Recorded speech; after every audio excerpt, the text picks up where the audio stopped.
Nah AI mungkin bagi kita masih barang yang baru gitu ya. Mumpung barangnya masih baru, gampang untuk dikendalikan. Penyedia situs porno atau judi misalnya kan, itu aja nggak akan tuntas dalam hitungan tahun. Ya kan? Parit Baru Podcast, here we go. Halo teman-teman, pada kesempatan pada hari ini kita dapat bincang dengan Pak Ikhwan Supreslianto Esko MCS selaku dosen juga di Untan ya Pak. Benar. Terima kasih Bapak atas kesempatan hadir di podcast Parit Baru untuk bagi nanti kita bakal cerita tentang AI dan segala macam itu. Siap. Oke Pak, biasanya diawali Parit Baru podcast ini dengan cerita masa kecil sampailah ke tombol kuliah ataupun itu. Boleh Pak? Silakan. Oh iya, oke, makasih Afid. Iya. Jadi perkenalkan dulu, mungkin saya Ikhwan Supreslianto ya. Jadi saya ketua jurusan, sekarang diamanahkan jadi ketua jurusan di Prodi Rekayasa Sistem Komputer. Nah kemudian kalau bilang perjalanan masa kecil ya, saya itu orang kampung.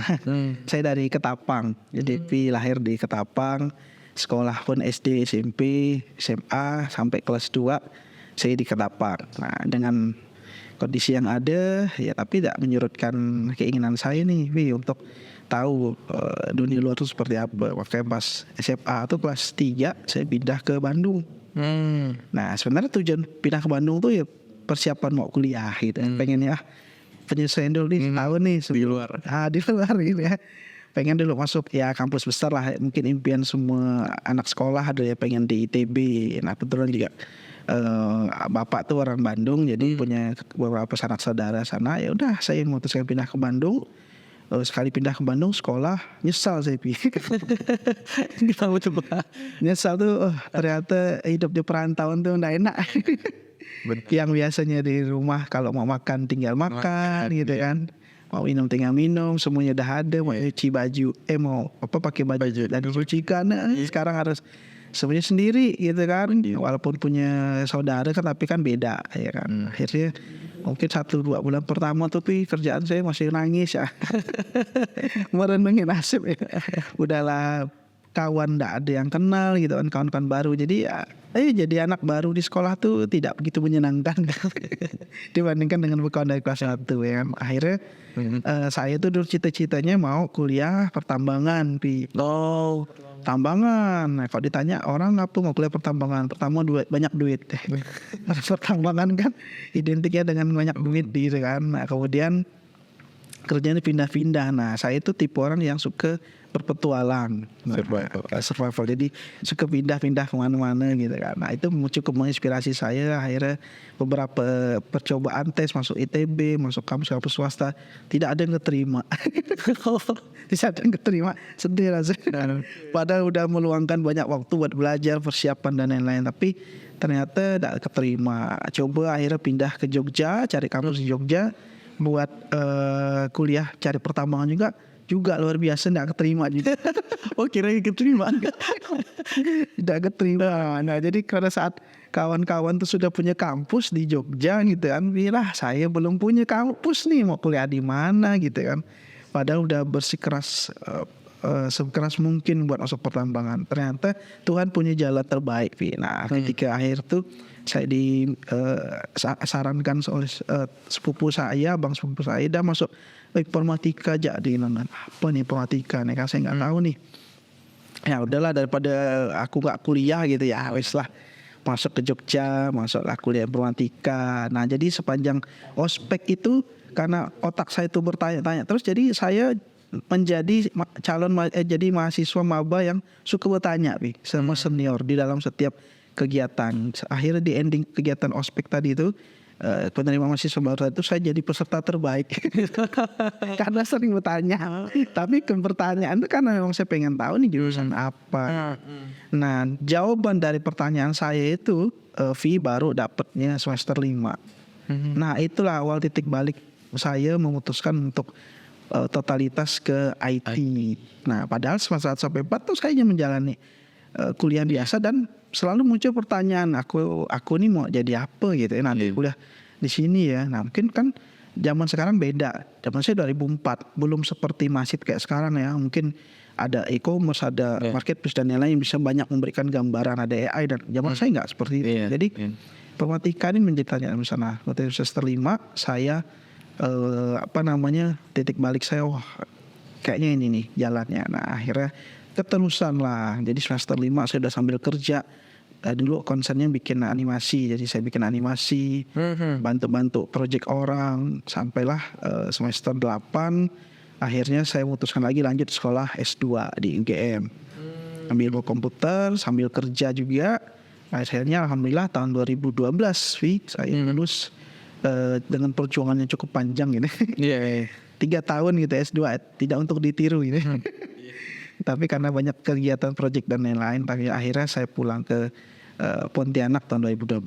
Nah terus tawarin dulu sama dosen saya di UGM, dah ngajar di sini aja mau gak? Aduh saya bilang saya udah terlalu lama bu merantau, kayaknya dari 2003 saya merantau Sampai 12. Nah jadi kayaknya saya harus pulang aja lah biar dekat sama orang tua, dan akhirnya stay lah saya di Pontianak. Nah ngajarlah saya di Untan sampai sekarang. Nah seperti itu. Itu menarik. Tentang kisah di mana Pak Iwan ya sekarang udah jadi kaca. Alhamdulillah. Oke. Baik Pak, pada topik pada kali ini kita mau bahas tentang AI, intelligent artificial dan open AI dan segala macam itu. Karena memang lagi marak-maraknya banyak mereka serikat bagi negara. Kadang orang juga belum tahu nih AI itu apa sih? Artificial intelligence. Nah, boleh jelaskan Pak? Jadi sebenarnya secara sederhananya Raffi ya kan, artificial intelligence, kecerdasan buatan lah ya kalau di bahasa Indonesia kan. Nah, jadi sebenarnya konsepnya itu sama meniru kayak kita lah sebagai manusia yang punya kecerdasan, kita punya otak untuk berpikir dan sampailah di level tertingginya adalah pengambilan keputusan. Nah kan itu tuh intinya ya. Apa yang membuat dia bisa mengambil keputusan? Nah sama, jadi AI itu sebuah program, sebuah algoritma yang dikembangkan oleh ilmuwan-ilmuwan sebelumnya lah gitu ya, dalam membuat komputer atau laptop atau dan sebagainya lah gitu ya, punya mekanisme dalam pengambilan keputusan. Nah dari mana? Nah mereka bekerja dari data. Sama kayak kita, misalnya kita mau ngambil keputusan dalam sebuah rapat gitu ya. Nah, apa nih keputusannya? Nah, kita butuh support dulu data. Data apa? Misalnya data berkaitan dengan mahasiswanya misalnya, kemudian dosennya dan lain, sehingga diputuskanlah bahwa ini harus buka kelasnya diperbesar karena kebutuhannya banyak dan nah sama AI juga bekerja pengambilan keputusannya itu dari mana? Dari data yang disupport. Nah datanya bisa banyak tuh. Nah karena sekarang apa-apa sudah basisnya terkoneksi dengan internet gitu ya. Nah jadi dia bisa ngambil data dari berbagai sumber yang ada. Nah semakin banyak data yang diambil, keputusannya akan semakin valid. Karena kan apa, datanya diolahnya banyak. Nah zaman sekarang sangat possible. Kenapa? Karena infrastruktur peralatan komputer itu udah sangat canggih. Benar. Nah kalau zaman dulu ya mungkin sifatnya masih second, pengambilan keputusan perhitungannya komputasinya masih detik gitu ya. Nah sekarang udah nanosecond gitu ya. Jadi banyak data pun di compute, dihitung, dikalkulasi udah waktunya sangat-sangat cepat. Nah oleh karena itu, nah AI itu sekarang lebih cepat berkembang karena apa? Sudah dibarengi dengan teknologi infrastruktur yang sudah memadai juga, betul kayak gitu. Oke, tadi memang program dari AI sendiri kan ada biasanya ChatGPT nih Pak. Nah, betul. Anak mahasiswa juga make. Yang dari soal nih tapi ChatGPT.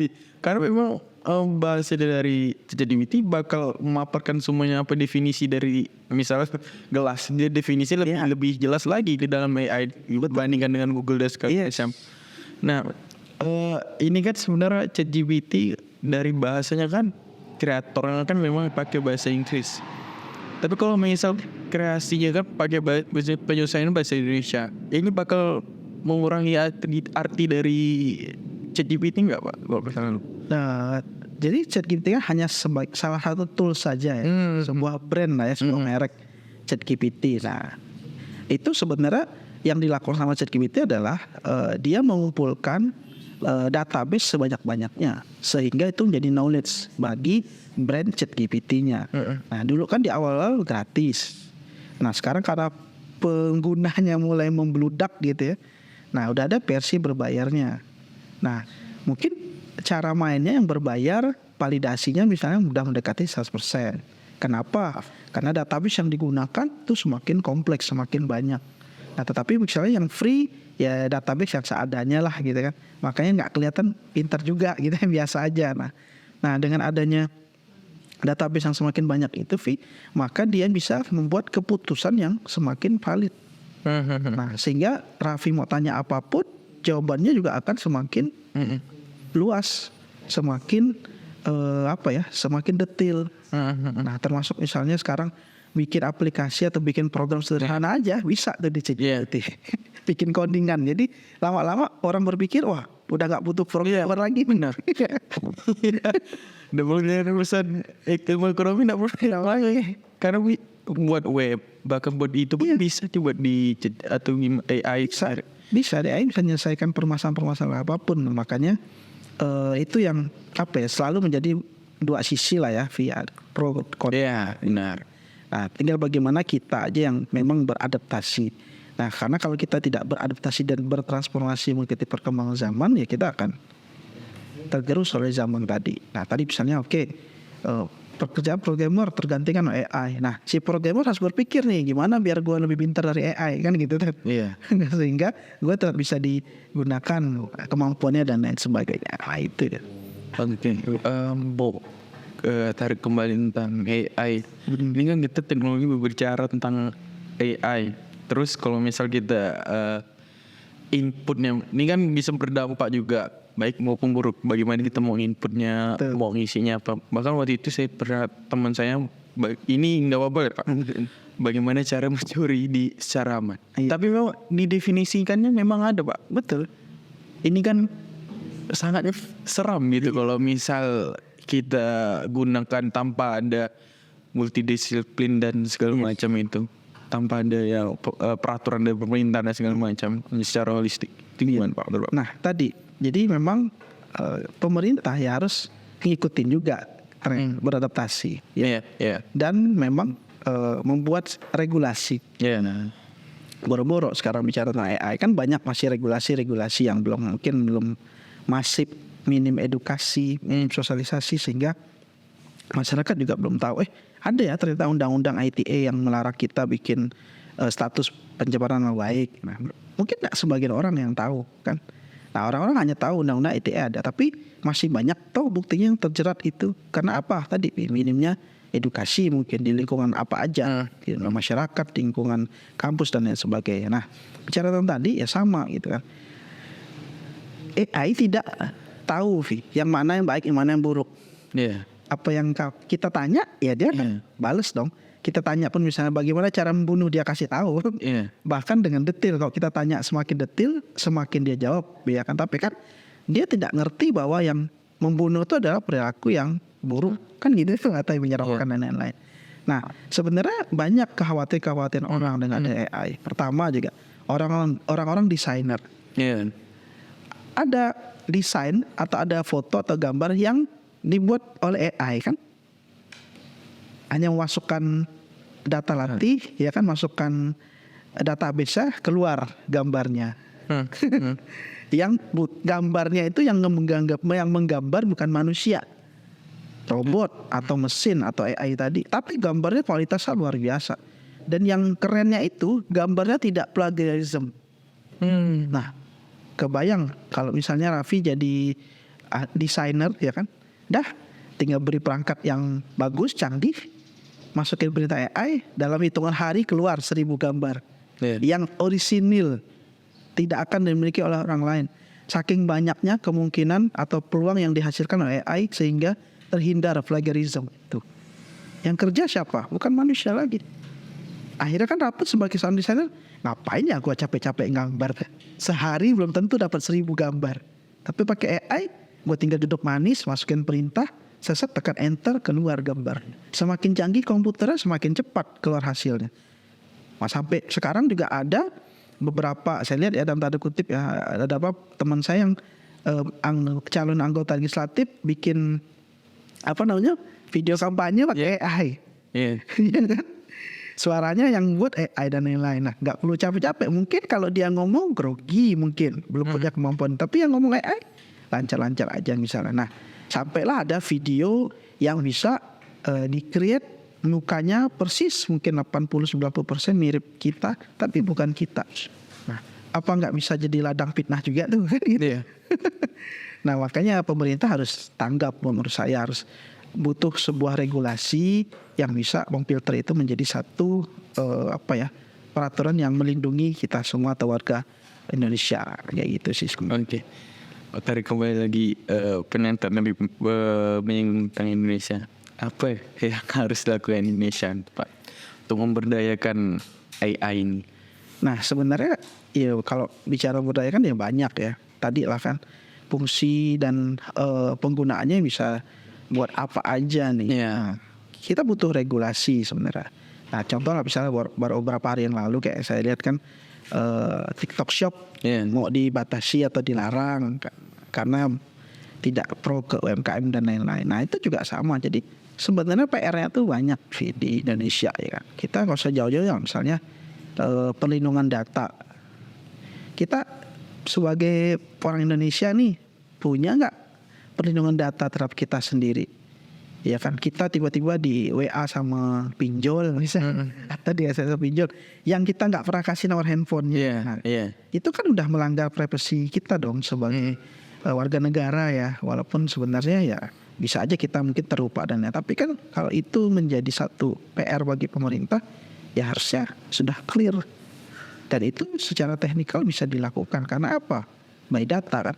Yang nge-create itu yang menjadi pelakunya juga orang Indonesia. Artinya dia berada di negara Indonesia yang bisa kita deteksi keberadaan dan lain sebagainya. Nah, jadi pentingnya apa? Di level awal adalah kalau di sisi pemerintah ya perlu regulasi.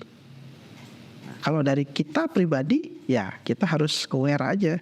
Kita paham, kita tahu, kita mencari sendiri edukasi seperti apa. Nah, kemudian kita menerapkan ke diri kita sendiri minimal. Nah, itu sih Pak. Oke. Tadi udah menjelaskan tentang itu. Mungkin apa sih dampak terhadap lingkungan atau perubahan iklim dan ekonomi terhadap AI? Berapa Iman Pak? Oke, dampaknya banyak sebenarnya. Pastilah selalu dua sisi. Lalu sisi positif dan sisi negatif. Ya kan, selalu lah seperti mata pisau gitu ya. Nah, sama AI pun. Nah, untuk membuat itu menjadi satu hal yang mungkin mudah manfaatnya lebih banyak tadi batasannya ada di regulasi dari pemerintah. Karena ketika tidak ada regulasi, tidak ada aturan, ya kita bisa berbuat sesukanya dong. Lampu merah misalnya, traffic light, tidak ada aturannya ya kita hajar aja kan. Nah, karena udah diedukasi kita paham, merah berhenti, kemudian di kuning siap-siap, hijau berjalan. Nah, sama dengan AI juga sama. Nah, AI mungkin bagi kita masih barang yang baru gitu ya. Mumpung barangnya masih baru, gampang untuk dikendalikan, gampang untuk dibuat filter dan regulasi dan lainnya. Nah, tapi harus perlu kajian, ya kan. Nah, karena di era yang masif seperti sekarang ini kan kita sulit membatasi ya. Nah, sampai contoh lah permasalahan yang paling konkret misalnya penyedia situs porno atau judi misalnya kan, itu aja nggak akan tuntas dalam hitungan tahun. Ya kan? Selalu ada tumbuh yang baru yang dimatikan satu, yang hidup 1000. Nah, apalagi masalah ini makin bertambah dengan hal-hal yang luar biasa. Nah, dampaknya apa ya? Kalau sisi positif bisa mempermudah pekerjaan manusia. Kita tahu misalnya organisasi atau instansi kita nih minim SDM. Nah, dengan minim SDM, kita butuh tambahan SDM yang bentuknya bukan human gitu ya, bukan manusia. Nah, AI bisa menjadi solusi bahkan dalam pengambilan keputusan yang tidak krusial. Nah, misalnya contoh dia bisa menentukan pemenang atau mahasiswa yang mendapatkan beasiswa misalnya kan, nggak perlu lagi tuh diserahkan harus dibahas di rapat misalnya. Kalau misalnya SDM terbatas ya misalnya.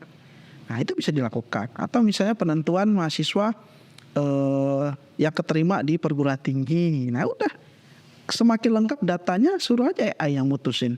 Dapatlah 100 rating pertama, dapatlah 200 rating pertama. Itu tinggal dilihat. Nah, hal kayak gitu kan akhirnya bisa memangkas SDM kan. Nah, atau misalnya hal-hal yang tidak krusial lainnya. Nah, asal jangan mungkin sifatnya mungkin dengan medis saja agak ngeri misalnya. AI sudah nentuin obat orang ini sakit apa, obatnya apa, nanti agak krusial gitu. Tapi yang sifatnya mungkin tidak berhubungan dengan medis saya rasa masih possible. Nah, dampak negatifnya apa ya tadi? Misalnya AI bisa meng-create foto misalnya rapi lagi tawuran misalnya, atau lagi berbuat kejahatan, kan bisa aja akhirnya menjadi fitnah yang menjadi barang bukti. Oh, ini nih si Raffi melakukan tindakan kriminal. Nah, tapi nggak ada. Tapi ini ada buktinya nih. Dicek sah nih, valid nih, bener nih orangnya nih, mirip banget nih 100%. Nah, gimana? Nah, itu yang harus dihindari. Makanya dengan ada regulasi tadi, nah itulah yang menjadi filter. Nah, akhirnya teknologi punya counternya. Kan virus selalu punya antivirus. Nah, AI juga harus punya anti AI. Nah, termasuk tadi Afdal Hanafi misalnya Rami ngerjain tugas, desain ke AI. Nah, dosen punya nggak alat untuk memfilter? Ini tugas yang ngerjain bukan Raffi nih, yang ngerjain AI. Kan ketika dibaca, oh ini kayaknya bener deh tulisannya Raffi sana. Karena tadi dia punya bermiliar kemungkinan sehingga unsur plagiarismnya kecil. Nah itu, jadi bisa aja TA-nya Raffi ngerjain skripsinya. Nah, pertanyaannya kan gimana dosen bisa memfilter bahwa itu tulisan bukan tulisan mahasiswa tapi tulisan AI. Nah itu makanya perlu perlu edukasi juga terhadap tadi kalau tesnya mahasiswa dan dosen terhadap dosennya untuk melakukan pemfilteran itu sehingga bisa mengetahui ini bukan kamu tulisan. Benar. Seleksi alam. Menarik mengenai mungkin ini pertanyaan terakhir saya, bukan pertanyaan sih, mungkin merangkum dari AI sendiri sehingga menyelesaikan peradaban lagi ke depan. Ini menurut Bapak bagaimana? Mungkin closing statement dari Bapak. Nah, jadi sebenarnya AI atau artificial intelligence itu ya selalu punya dua sisi gitu ya, apapun itulah ya. Nah, karena sekarang baru tren, akhirnya orang banyak mudah mengakses itu dibandingkan dengan zaman dahulu gitu. Walaupun ini semua udah lama ya kan, dari zaman saya kuliah juga itu sudah ada. Nah, tapi belum tersedia infrastruktur yang cukup memadai untuk masyarakat luas. Nah, kalau sekarang kan sosial media di mana-mana, kebutuhan konten di mana-mana, kemudian infrastruktur sudah canggih luar biasa. Nah, sehingga itu memudahkan orang untuk menggunakan AI dan mengimplementasikan AI dalam kehidupan masyarakat. Nah, dalam menanggapinya ya selalu gunakan teknologi itu untuk hal yang banyak manfaat atau positifnya. Karena gimana pun ya itu akan berbalik juga ke kita juga. Nah, kalau kita menggunakan sesuatu yang sifatnya untuk hal yang mudarat ya nanti juga baliknya kita sendiri. Nah, jadi untuk mensiasatinya ya secara pribadi ya kita harus meningkatkan pengetahuan kita juga. Nah, kita bisa meningkatkan pengetahuan kita bisa menggunakan itu secara bijak. Nah, ini yang paling penting untuk kebutuhan kita secara bijak, dan kita juga sambil mengedukasi orang lain yang memang berada di lingkungan kita berkaitan dengan AI. Nah, selama itu digunakan untuk hal yang positif, AI insya Allah akan banyak berkah dan manfaatnya buat banyak orang. Terima kasih, itu pesan dari Pak Ikhwan untuk penggunaan AI, bagaimana kita harus menggunakan AI dengan bijak. Oke, baik Pak, terima kasih atas kesempatannya. Sama-sama. Atas kehadirannya dan juga sharing-sharingnya. Saya mulai sharing ini tentang AI. Oke, itulah Pak Ikhwan Ruslianto selaku dosen juga di Untan, dan sampai jumpa di video selanjutnya.